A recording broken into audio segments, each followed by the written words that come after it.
It's about to get heavy. I'm talking in your face. Ain't no holding back. Better watch out. Gloves are coming off, baby. Ha, yeah, that digger needs a throat punch. Jesus, please move on somebody. Lord, he needs some prayer. Bless his heart. You know, nowadays, people care more about themselves and their kingdom than they ever cared about God and His. Can I get an amen? Why don't you step into my shoes, buckle up in my chair, and sit behind my desk for a day? We're about to get started, so grab some popcorn. It's time for Behind the Desk with me, your boy, Pastor J.K. Let's get ready to roll, y'all. But before we get started, give me 2 claps and a Ric Flair. Woo!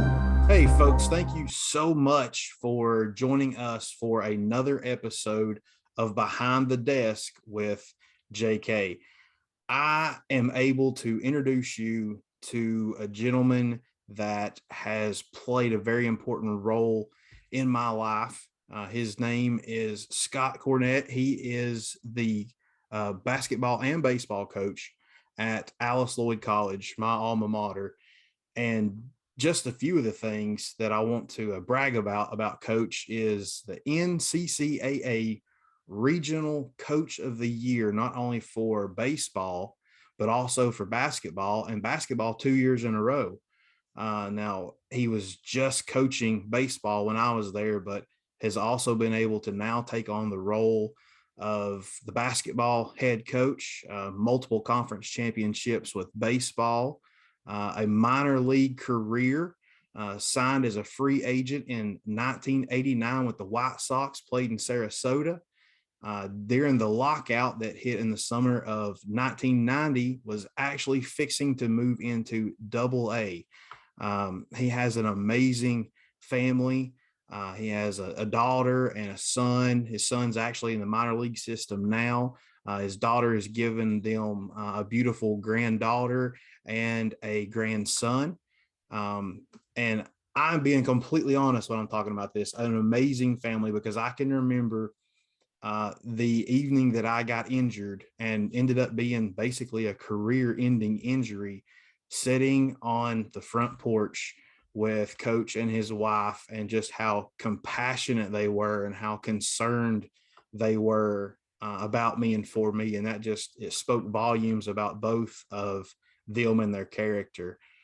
So without further ado, here is my former college baseball coach, Scott Cornett. Thank you so much for joining me for this episode, Coach. Josh, thank you for having me. It's an honor to be here tonight, and it's an honor to see you again. I know you're doing very well. I'm very proud of you, and it's it's been a while since you were here, and time sure does fly by. But I thank you for all the very kind words for me and my family, and just couldn't be more honored and blessed to have the life and opportunities that I've had. And for people like you, that's what it's all about, and that's why I do the job that I do, and love the job that I do. Absolutely. Coach, how many years have you been there at Alice Lloyd? This is my 32nd, believe it or not, Josh. So it's been a while. I've been here quite a long time. So 32 years there. Coach, you don't look a day over 32. So how in the world have you been there for 32 years? Oh, goodness. You're not looking close now. This lighting's not great here, Josh. I feel young. I feel good. All these kids keep me active, and I've always had a lot of energy and passion for what I do, and I enjoy it. So I don't feel like I work. I feel like I'm doing what I was meant to do when I was put on this earth, and that's to coach and work with young people and young kids. And so it's not work to me. It's the stuff I enjoy doing, and I think that's I think if you're lucky enough and fortunate enough in life to be able to do the things that you're passionate about and love, and the good Lord's blessed me in so many ways. I don't think it's work. I think it's it's what I was meant to do, and that's made me hopefully keep me a little younger. Awesome. I mean, that it's your ministry field, or not ministry, it's your mission field. that's where you're able to do what God's designed you to do. So Coach, how did you get your start there? Well, I was actually, we were talking about my minor league system career, and I just got released from the minor leagues after the lockout. I was offered an opportunity to go to Italy, and my first child was getting ready to be born. So I declined an opportunity to go to Italy and play until the lockout ended. And I was with the White Sox organization, and they decided to release me because I didn't go. And then in the meantime, our president, now President Joe Stepp, asked me actually before I graduated, he said, when you get through playing, we would love for you to come back here and coach and work someday. And I told him I would like that. Of course, I thought I was going to play for 20 years. You know how that was what I was hoping anyway. But as it turned out, as soon as he found out I was back, and I was working at home, I'm from Leslie County, Hyden, Kentucky. And I was working at a local bank in the meantime until I went back to the minor leagues and stuff until I got released. And he called and asked, would I be interested in coming and coaching here? And the next thing you know, that's how it turned out. I took the job here in August of that year of 90, and I've been here ever since. Wow. So that's how it turned out. My baseball career did not last 20 years like I thought. So, but I loved every second of that, and I know I felt like that at the time. That's what I was meant to do. But I just had a calling to do. I had to think about a child and a family to raise, and the ups and downs of being a professional athlete. And in the minor leagues, people sometimes don't understand. They see all the glory and the glamour of it, and there is a lot of that. Don't get me wrong, but there is it's a business, and there is ups and downs with it, and it's part of life. So you got to deal with it. And at the time, I had to make a decision to do something for my family and something stable. And I would have loved to kept on playing, of course, but at the same time, I don't regret it a second because I did what I thought was best for my family and raising my, end up having 2 kids. And so I think I made the right decision. Of course, I've been here since then. So I feel good about it. Yes, sir. Being in the Lord's will is not always easy. No. Oh no. There's bumps in the road no matter what you do and how you do it. And sometimes you just have to, have faith and believe that you're, believe in what you believe in, what you stand for, and what, you take we were talking about that a few minutes ago, you take the right path, and you just have to have faith that it's going to work out. And I think this is what I was meant to do. And I think that's why I'm still here. Yes, sir. And before we actually started recording, we talked a little bit about some of your other roles, not only as the baseball coach while I was there, but then since then you've also taken on the head basketball coach, and you were the dean of students. And then you were telling me that it's actually evolved into another role where vice president is in the title. So let us know about that. Well, several years ago, President Stepp, it was kind of a dual vice president, dean of students kind of role. I was dean of students here for 18 years, which is the longest tenure that anyone's had as dean of students. That's a long time to have to deal with issues, I guess. But President Stepp said, I'm going to promote you to vice president, just because of all the things that, loyalty, I guess, is without lack of a better word, and then just all the time and stuff I put into it. But so I became that, I think, 5 or 6 years ago, vice president for student services. And then when our basketball coach left a couple of years ago, he came and asked me to coach basketball. Not many people, people that know me for a long time knew, but I played a lot of basketball as well in high school and college. I played for President Stepp in basketball. And actually, when I first started back here in 1990, I was the head baseball coach, but I was also assistant basketball coach. So I did the JV team. So I did that for like 6 years. So our conversation was, he said, I said, I'm not sure these kids have no idea that I ever played basketball. They don't know if I know basketball even got air in it or what. And he said, well, they'll figure it out. And I said, they're just going to think that we just sticking the baseball coach in there. And he said, I know, but you'll be fine. I know you know what's going on, and I think you'll do just fine in it. And as it's turned out, it started to be, actually, I agreed to do it on an interim basis. That was how I took the basketball job. And we were picked next to last in the conference, and not supposed to do very well. And not to brag, but I got great kids. They picked this old man up and just carried me through. And next thing I know, they asked President Stepp if I would stay. So, which was an honor. They asked me if I would keep the job. And so he came to me and he said, the boys want you to stay. And which, again, was very, very humbling. And I said, well, we'll see. And he said, I'd like for you to stay too. I really don't want to bring anybody else in. They've kind of taken to you. You've done well. We ended up making the national tournament. And then we came back. And so I agreed to take the job. And then last year we had the best record in the conference. We went to the national tournament. We went to the Final Four, actually. Mm-hmm. I remember reading the articles about that. Yeah. Yeah. So it's been a very good ride for me. And this year, at the moment, right now, we're at 15-0. We're undefeated at the moment. So, and ranked number in the Nccaa, National Christian College Athletic Association, we're ranked number 2 now in the country, which is the highest ranking we've ever had in basketball. So I've been very fortunate with some really good kids that have played well for me and bought in and have worked very hard. And I point and stomp and shout, and they go run and do whatever. They play so well for me. So it's been a good year. It's been honorable. Our baseball team, came off of a World Series appearance last year. Mm-hmm. Again, it's the same way. You just, it all boils down around the kids. They make us all look smart. I'm just going to be honest with you, Coach. If you got good players and good kids, and and they'll buy in and work hard for you, we all can look like geniuses. There'll be a dumb old doorknob on the sideline, and the kids can carry you if they're good enough. And that's kind of what's happening with me. I'm lucky enough to have good kids, and so it's been a blessing and an honor, and I've enjoyed it. It's a lot of work doing the 2 sports. I didn't know at first how because I remember when I was young, of course I was in my 20s then, so I wasn't much older than the students when I was trying to do both. But it's also a little different being a head coach than it is being an assistant coach. I didn't have all the responsibilities, everything. I just did what I was pointed at. And as a head coach, you sort of got everything under you, so you really got to be on top of things. And but I've learned to manage it.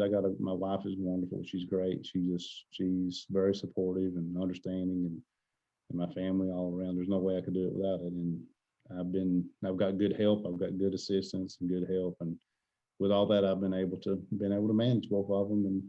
And so far it's been good. It's been really good. That's encouraging to hear. One of the questions I was going to ask was, as being the head coach for both teams, it may become a struggle to try to balance your schedule because basketball season tends to go over into baseball season. It does, and especially if we're doing well. We last year I went into the middle of March, of course, and as you know, baseball we start playing about the middle of February. So sometimes I would, I'd have basketball practice late at night, or baseball game during the day and then practice at night, or sometimes I tried. The best thing about being the head coach is I can schedule around my basketball games. So you pretty much know when they are. Baseball's a little different with the weather, but for example, if I've got a game on Tuesday, I don't have a baseball game. I'll schedule around that. So being able to make both schedules is flexible. But the conference sets your conference weekends and all those kind of things. So so we really don't get into conference play until about the first part of March for baseball.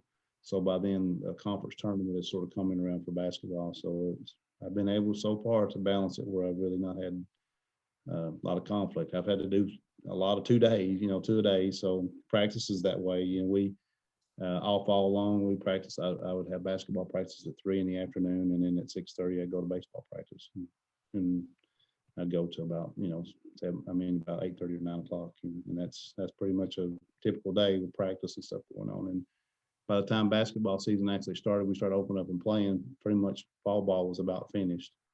So I had to just wait, get them in the weight room and do those kind of things. But as far as everyday physical practice, it was different. Now that you're coming back in January, I'll go back to those, 2-day practices again. So, and then we'll start playing, our schedule will kick off about the time we start winding down with basketball. So I'll have about a 2-week, 3-week period there where I'll have to juggle both of them for a little while. But I've been able to do it so far, and that's, there's not much rest time. There's no downtime, but it's what I love to do. So, and I don't, I just roll sleeves up and go do it.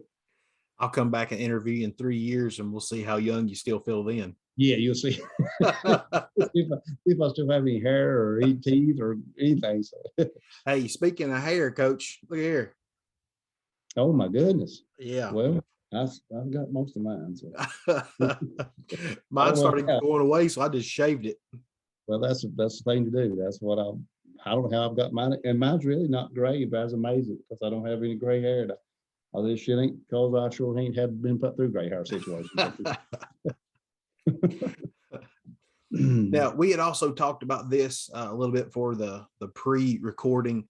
Now, Alice Lloyd College is known as a Christian college. There's no affiliation with a particular denomination, but we have the Christian values, the Christian morals. Convocation every Tuesday is offered. I know when I was there, I think we were required to go to 6 a semester, I think. But it was offered every single Tuesday. So faith was written all over the place, whether you've seen it or not.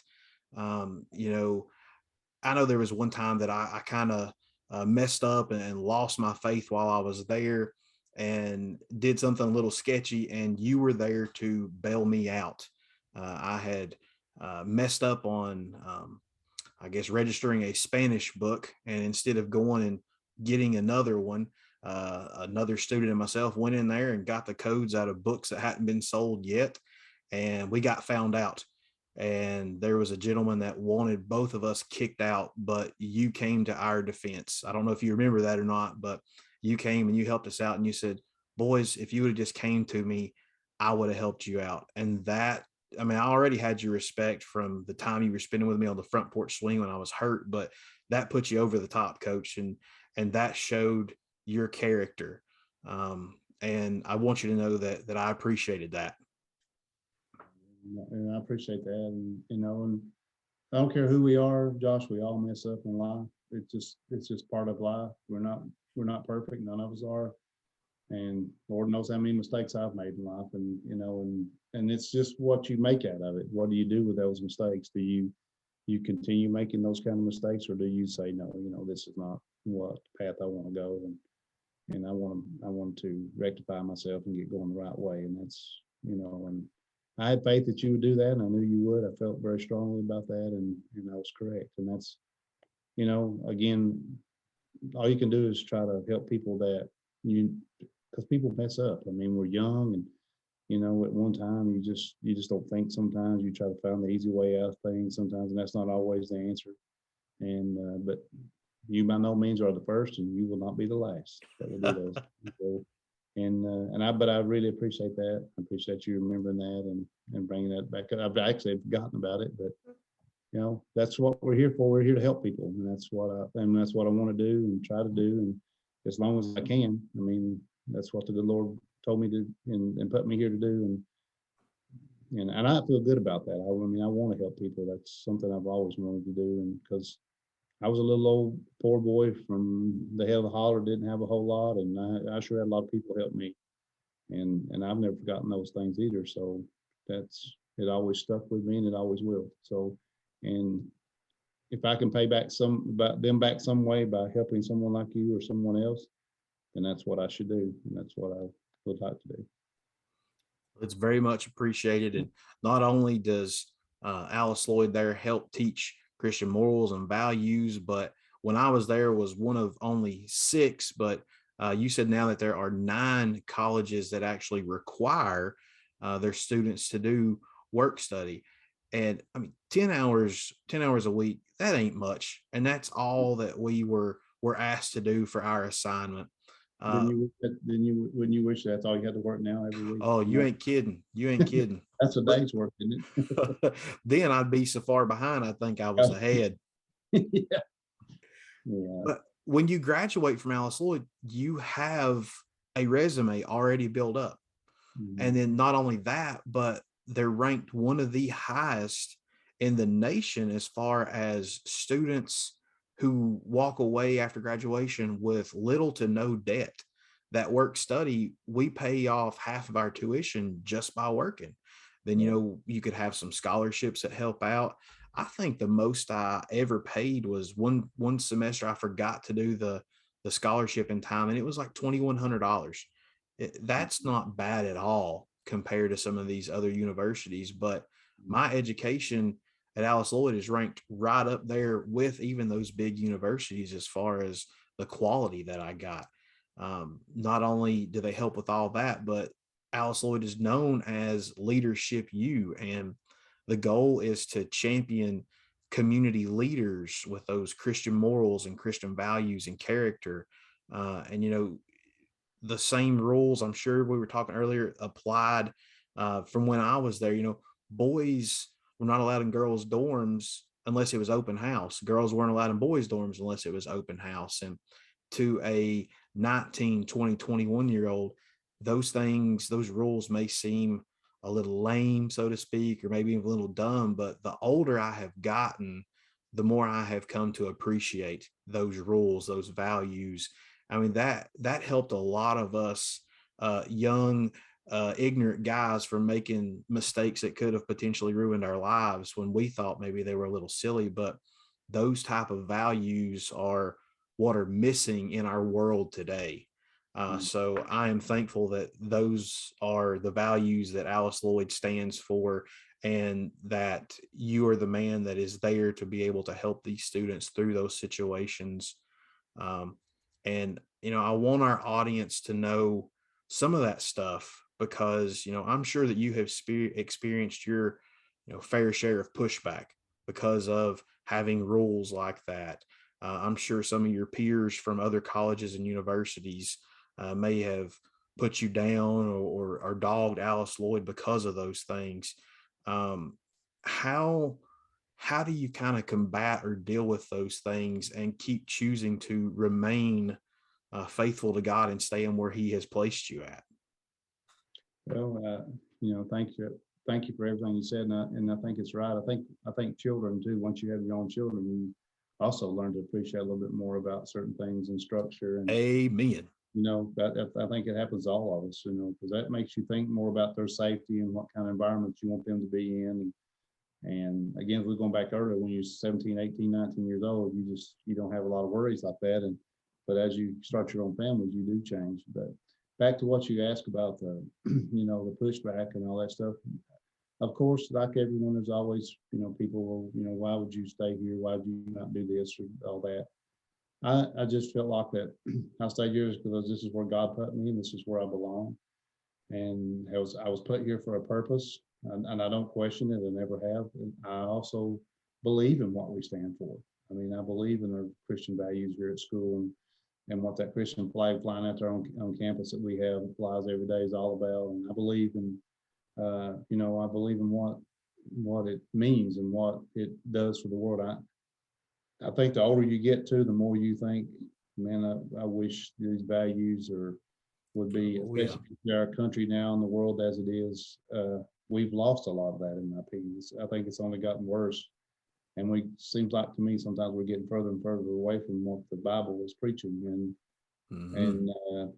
and we should be running toward it instead of away from it, in my opinion, instead of looking away like it's not. I think that it's important to have some morals and some values and some standards to live by, and I think if you can do that by yourself, and then hopefully you can be.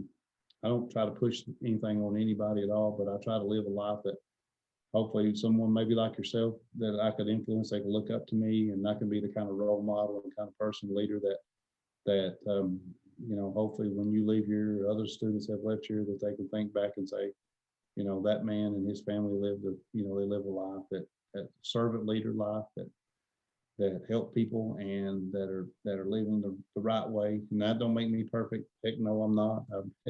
Like I said before, we all have our own problems and vices and mistakes that we've made, and so I try not to condemn anybody for that, because Lord knows I've had stubbed my toe plenty of times.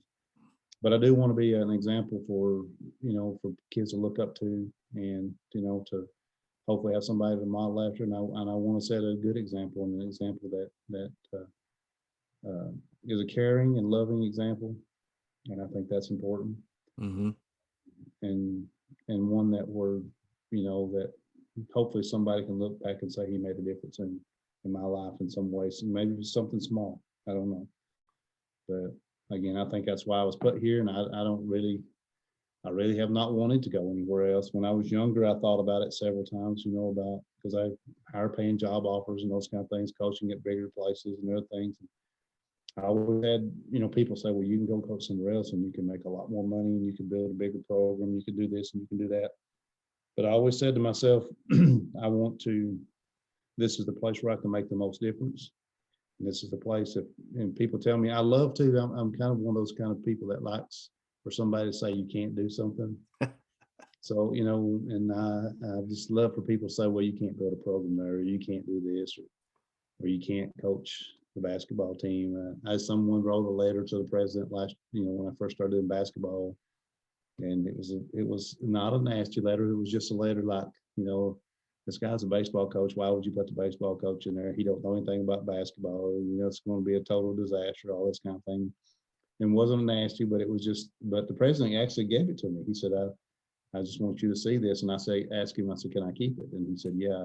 So I actually stuck it on my refrigerator and use it every day. And I would read it every day. So it just reminded me of why and how hard I need to work to prove and to set an example about what hard work and what, passion and stuff is if you want to, set a good example for somebody. So I still have the letter. I still every now and then I'll look at it, and it was good. It was good for me, and it pushed and motivated me. But it also reminded me of why I'm here and what. I can't think of anybody more blessed than I am. I'll be honest with you. I mean, you think about all the kids every year that I really have close contact with, and between two teams, and that's not even just the general student body in general, because I still have a lot of contact with them. I mean, I actually teach a couple classes now. One of them's a coaching class. I started doing that after you left. Wow. And I really enjoy it. But I have an opportunity to make some kind of impact with roughly between the JV baseball we have, which we have roughly 50 kids or more, and then I have JV basketball too. Now I don't coach all of them every day, but they're still in the program underneath me, and I'm still with them a lot and around them a lot and keep up with them. But almost 100 kids on a daily basis that I have contact with that I hopefully can have an impact on their life. Now you tell me who's blessed and who's not. Now how many people get an opportunity to do that? Not many, Coach. If I can change someone's life or be a positive influence on one of those kids' life a day, my goodness, that's why kids like you, it pays off. And I can sit back and look, and the birthday wishes I get, the Happy New Year's, the Merry Christmases and stuff I get, it's just amazing. Every day, my phone's like the other day for Christmas, my phone's just going crazy all day. And it's from kids like you, that I have coached and got to know, and their parents on top of that you, have contact with. So if there's anybody more blessed than I am, I'd like to know who they are. That's just the way I look at it. So, you talking about parents? I can, yes, sir. I can remember coming into orientation for freshmen, and my parents were both a little nervous. And you got up there and you were talking. My mom looked over and she said, "You're going to fit right in with them." She felt believing you here, huh? Oh yeah, she felt good after that. So it wasn't just me; it was you too. I tell a story all the time about the kids, because my mom told me this when I first came to school, which I always had a curfew growing up. I'm not sure if you did when you were at home or not, but I did. So, and I was, talking about, we have curfew here, and I was telling my mom when I was a student, and she said, "Well, that's good because you always have one here. What's the difference?" I said, "Well, it's an hour later because I had to come in at 11, so we were 12 here." And she said, "Well, I was going to tell you something, Scott." She said, "Nothing really around here in Eastern Kentucky good's going on after 12 o'clock like that anyway." And, and I said, "You're right." And I tell that all the time when I talk to the new students during orientation. I always make that question: how many of you guys have, ever had curfew? And you can see partial hands holding up, in the crowd. And I said, "Well, I said, okay, because the rest of you got one now too." So it's kind of funny. I try to make a light of it, but those are some of the things we do. If we as Christians can't have fun, then who else in this world should be able to or can have fun? You gotta laugh at yourself sometimes, because, man, like I told you, I go out stub my toe all the time. I have to laugh at myself. Who knows what we're going to do? These boys, they're always they're funny. You know, they're always saying stuff. You just look at them, scratch your head. And I got all these old man comments, they call them, these old man sayings I say to them, and they just look at me. Where'd you come up with that at? You know. I get the same thing in the office and from the kids that I get to interact with. Yeah. They think we're dirt old, you know. Yeah, we're just a bunch of old fogies or something. Yeah, oh yeah. I said something to them. We had, you know, I told you we had like 8 inches of snow this morning, and then we went to practice. Then boys, they walked in. I said, "Boys, did we get through the snow today?" And he said, "Yeah." I said, "Well, that's a good one. That's a deep one." I said, "I'll tell you what my granny used to tell me." She said that snow was a knee deep on a 10-foot Indian. They just started shaking their head like, "You crazy old thing." It's those things that we remember from our families, though, that keep us connected and keep us grounded. That's right. Yeah. No, so we've talked about some of the light stuff and some of the stuff about the positive.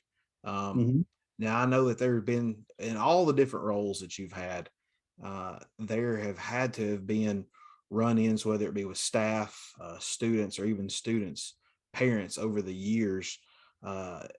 Is there one in particular that really just kind of sticks out that was a very challenging situation, or maybe even a rough situation to have been in?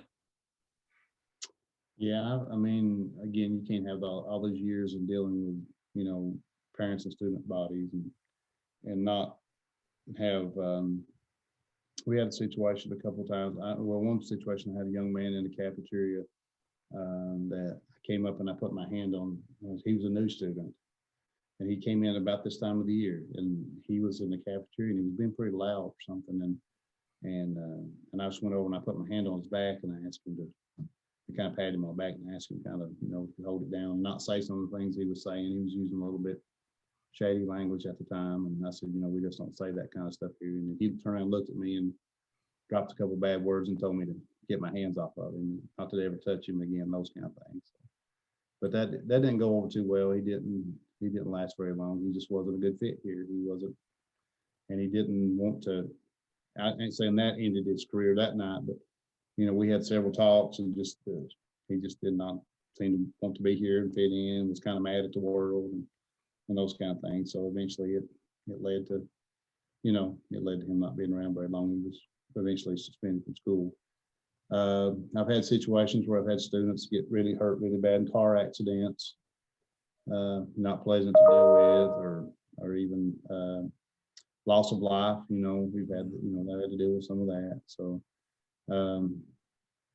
and you know, conflicts. You have conflicts. Sometimes I've had parents that, you know, they say they want the rules and they love the rules, and then they're upset the rules are good unless they apply to them. Those kind of things, and you know, and students sometimes they'll just say, I didn't do this and I didn't do that. But you know, when we deal with students in our office, there's always a trail of evidence 3 miles long. So before we ever start trying to really, you know, if it's a real severe discipline situation, and eventually the truth comes out. But you know, sometimes parents can be pretty, you know, pretty obnoxious about it, pretty demanding, and threaten to sue and all those kind of things. But you know, eventually the truth comes out, and you know, and then it sort of settles down. But I've had a few of those. Yeah, not good, not pleasant, but I mean, it's all part of life. It's, you know, I don't care who you are or what you do, you're going to have bumps that you got to crawl over, and you're going to have situations that none of us want to look forward to or none of us want to deal with. But you just have to stand your ground and do what you believe in and do what you think's right. And if you can do that, you can look in the mirror every day and say, I've done the best I can. And that's don't make us all. It don't mean every decision we've ever made is perfect. It's not. Right. You know that. But we usually, and I try to put myself in someone else's position as much as possible. What that would be like. I also stand up for what I believe is right and what I think is, you know, you should, and what the school handbook says, and what, you know, biblically what I believe is right. And I live by that, try to. And if I'm wrong, then I'll be the first to admit it. And if not, I'm going to stand my ground. I'm going to stand up for what's right. So, but yeah, it does happen, and those are the kinds that make you lay awake at night. You know, they make you because you always wonder sometimes if, is it right or something? Is there something I could have done to change things? Like, for example, the young man I walked over and, I'm kind of one of those guys. I like to pat and love on you. You probably Yeah. remember that.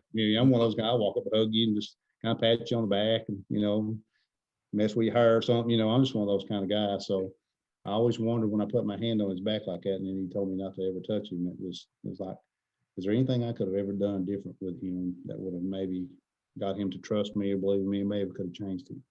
I could have changed his outlook on things and attitude. And at the time, it didn't last long enough, and it was kind of sad, and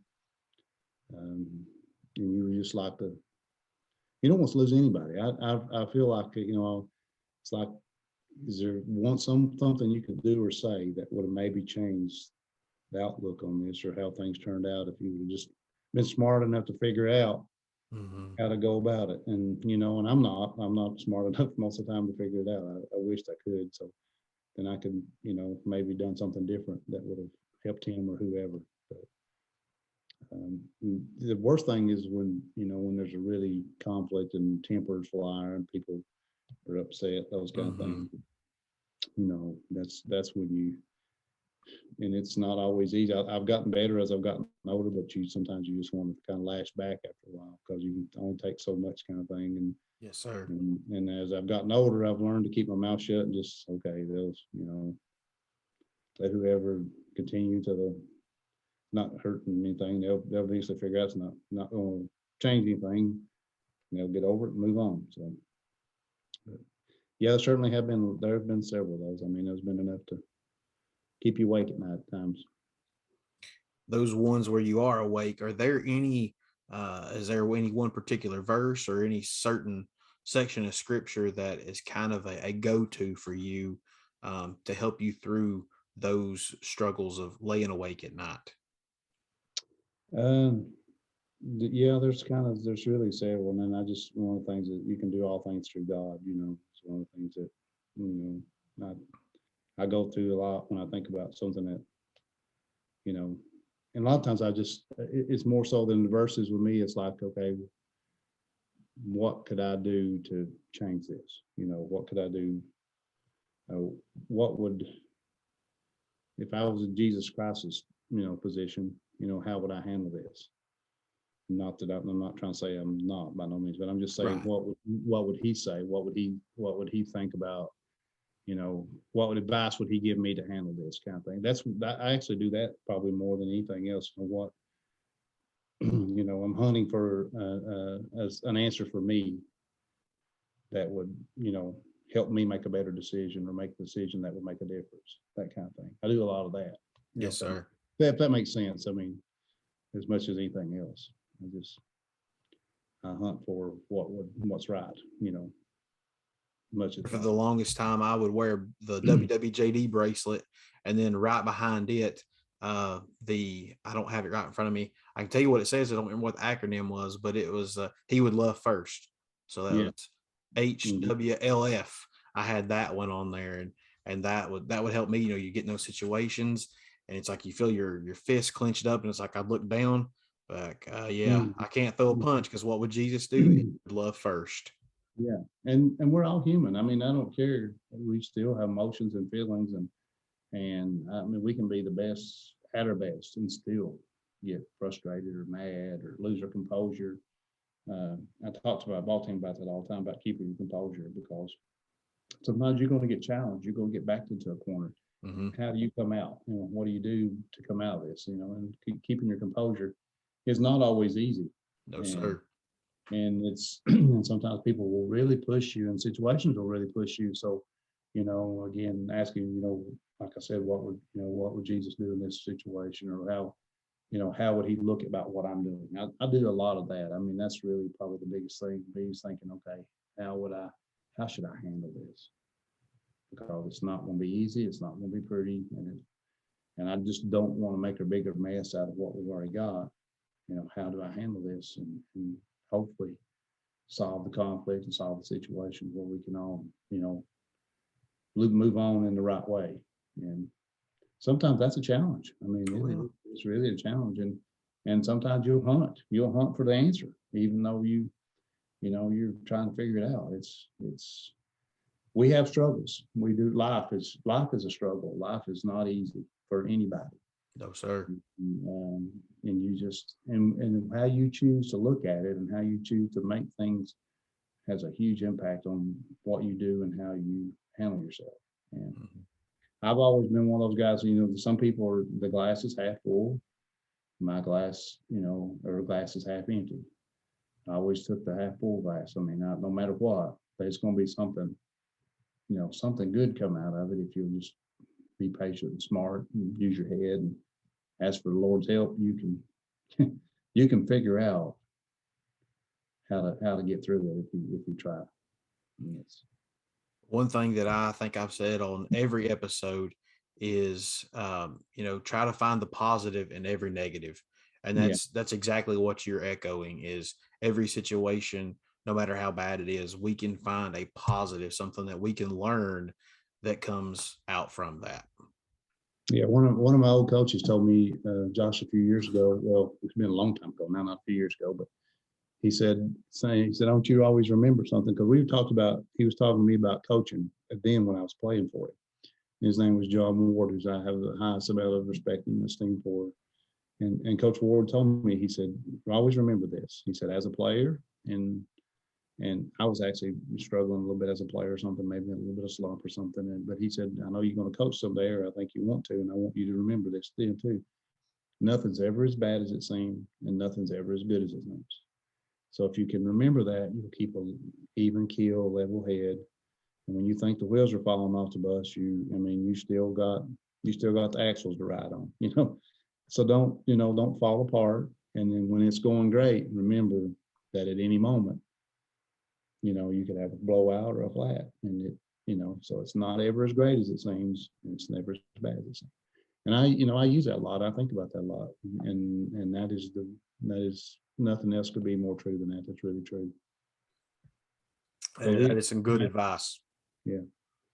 Yeah, I use it a lot, and I found it to be very true, because that's one thing that I'm even talking to my ball team about when we've been playing like a basketball team right now. Is we went through this the other day. We're playing, been playing really well, and like I said, we're 15-0, and I said, guys, remember, we get a little full of ourselves. I said, we better back up here and think about this a little bit.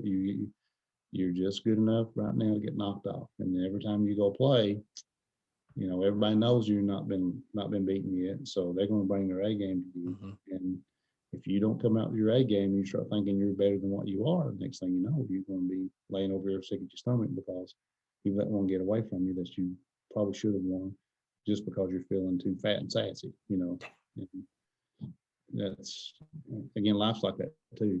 So yeah, there's so many things that can happen in this world that like the tornado hit Western Kentucky and stuff.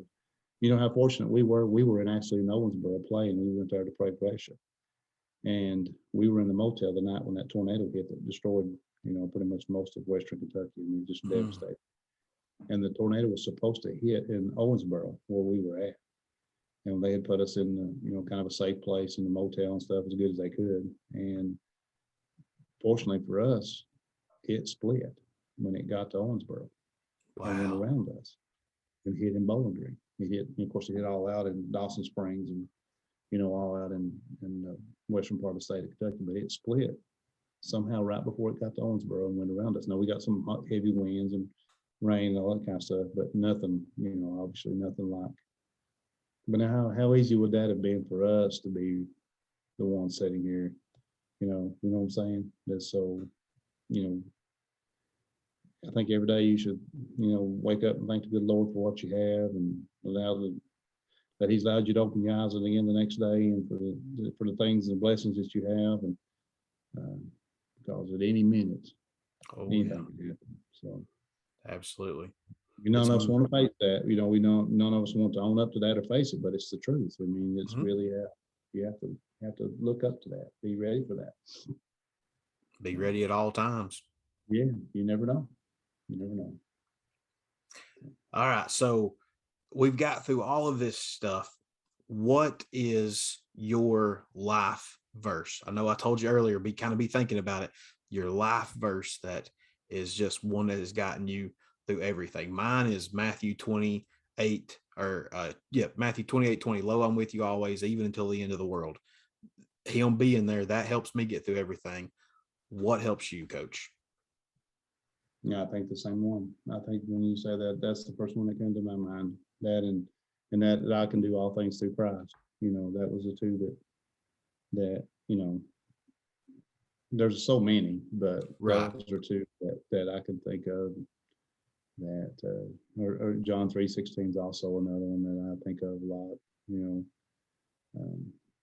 But again, there's so many. But if you sit and think about what you can do all things through Christ, that's it's pretty powerful. Yes, sir. It absolutely is. And I think that's one reason that so many athletes go to that one, because I mean, you need strength in the weight room, you need strength on the court, you need strength on the field, strength on the diamond, wherever you're at, you need that strength. And a true athlete will realize that his talent is coming from the Lord, and that's where his strength comes from as well.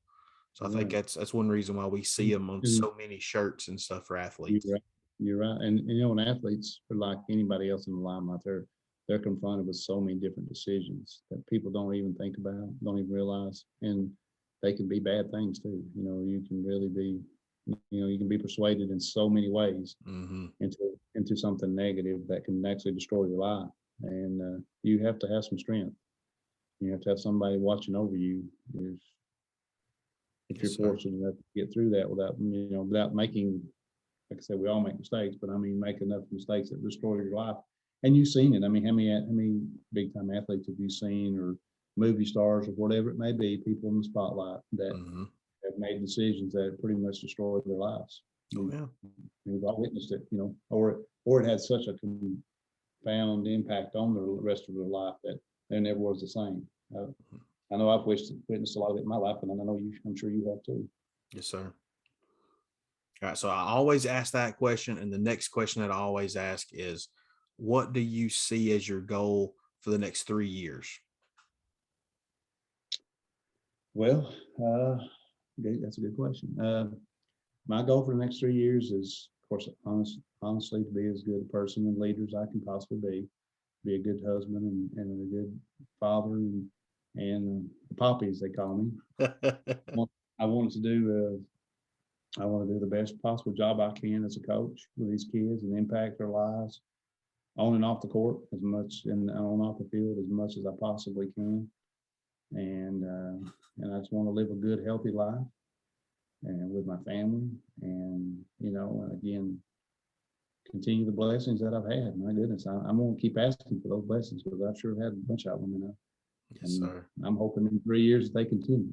And that's if they do. I can tell you again in 3 years how much more blessed I've been. But like I said, I really mean that. I don't know how many people could be more fortunate than I am.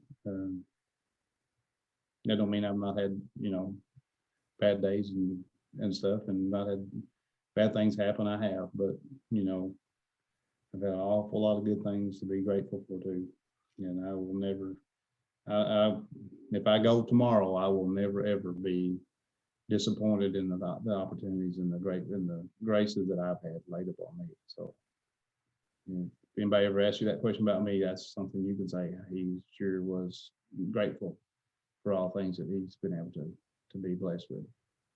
Yes, sir. And I appreciate that honesty, and I appreciate your heart, Coach. I know I've got it for bonus time, and I've had so much fun. I'm sure we went over our limit, but what's your favorite restaurant, and what's your favorite dish there? Oh gosh.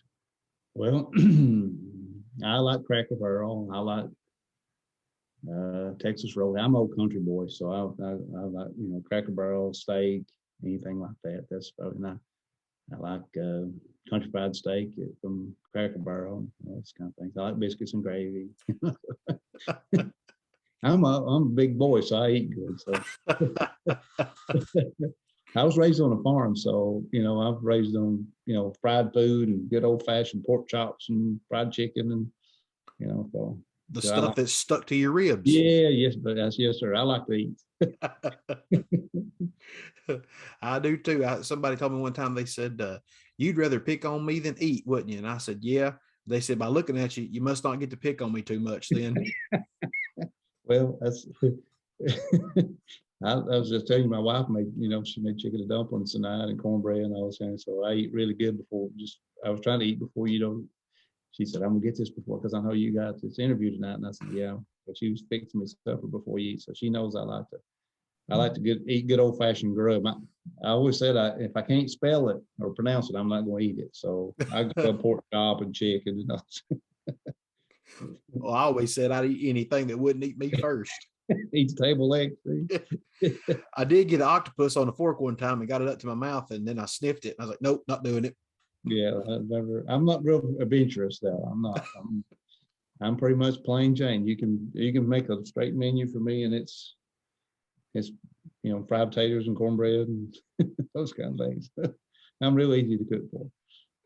Well, now our listeners know that if they've enjoyed this, that they can turn around and buy a Cracker Barrel gift card and send it to Coach down at Alice Lloyd College. Or if you're going through Pippa Passes, swing by and fix him a home cooked meal. Well, Coach C, I thank you for your time. It has truly been an honor to sit down, to catch back up with you, to do this interview.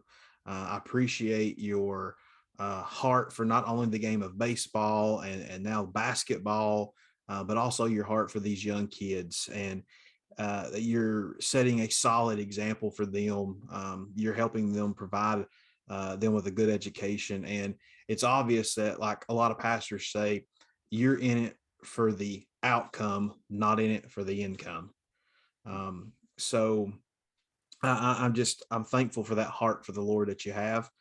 So if you're listening, if you are a young person that's looking for a college, or if your kids or someone is looking for a college to get a great education at an affordable price, or if you're interested in baseball or basketball at the collegiate level, Coach C, tell them how they can apply or where they can go to find you and find Alice Lloyd College. Sure, yeah. Thank you, Josh, for that. But yeah, you can go to my email is Scott Cornett, SCOTTCORNETT @alc.edu. And that's one way you can email me if you have a player that you're interested in, or just interested in the college. You can also, our office number is 606-368-6119. You can call and leave a message, or maybe I'll be there to answer it.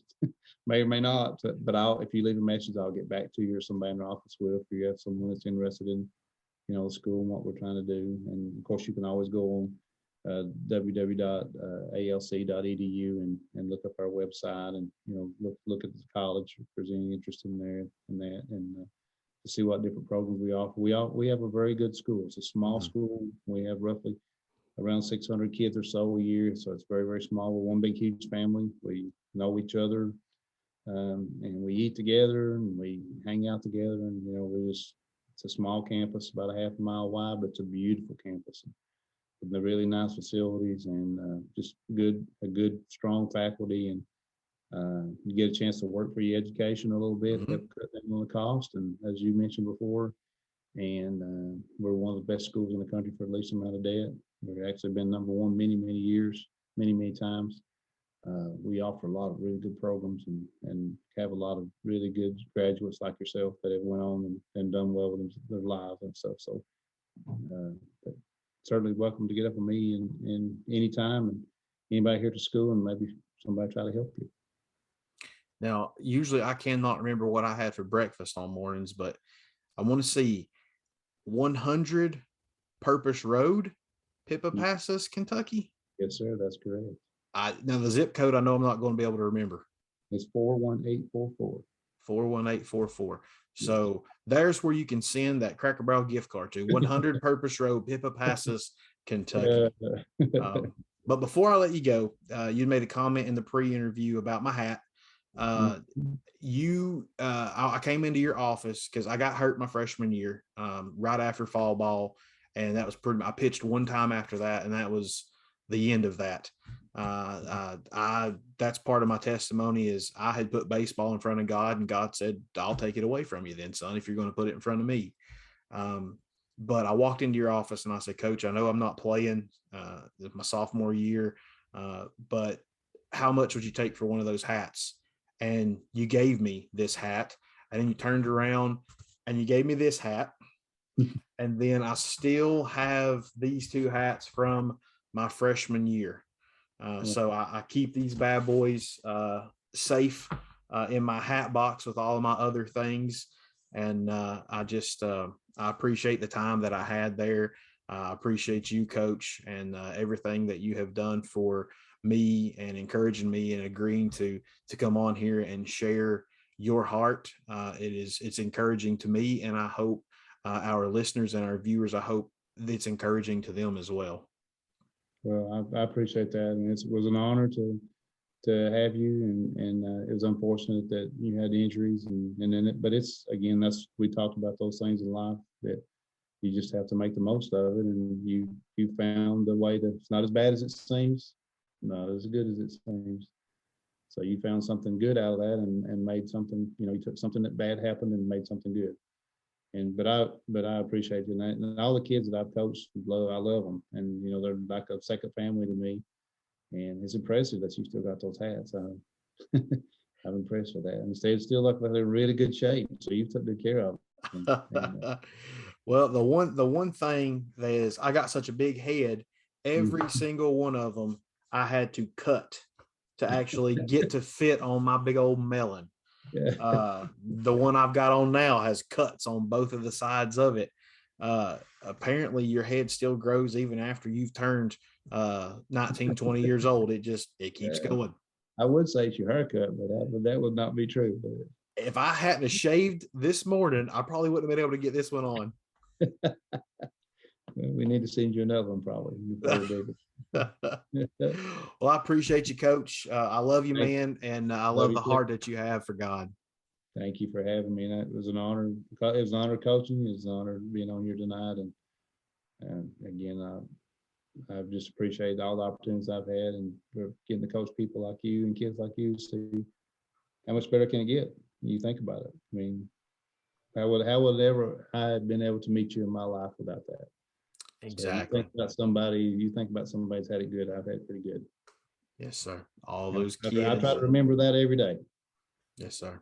So you take care of that family. You're a beautiful family of yours, and bring them to come see. You need to come see the field now. We've got turf, new lights, new dugouts, everything. So I'll have to remember when alumni weekend is. You get an opportunity, I'd love to see you back up. Yes, sir. Would love to be up soon. Yeah. All right, so folks, thank you for joining us for another episode of Behind the Desk with your boy JK and, of course, Coach C, Scott Cornett. As I always say before I'm closing out, may the Lord bless you and keep you. And I love you, but never, ever forget that Jesus loves you more. If you've enjoyed this episode of Behind the Desk with JK, please consider giving it a 5-star review. The more reviews and the higher the review is, the more this podcast will be featured on the podcast apps. Also, be sure to click the like and subscribe buttons on YouTube if you're watching. And if you're listening on Apple and Google Podcasts, Spotify, RSS.com, Anchor.fm, or any other platforms, give it a like and a follow as well. Go on to Facebook and Instagram and give me a like and follow too. Simply search for Behind the Desk with JK.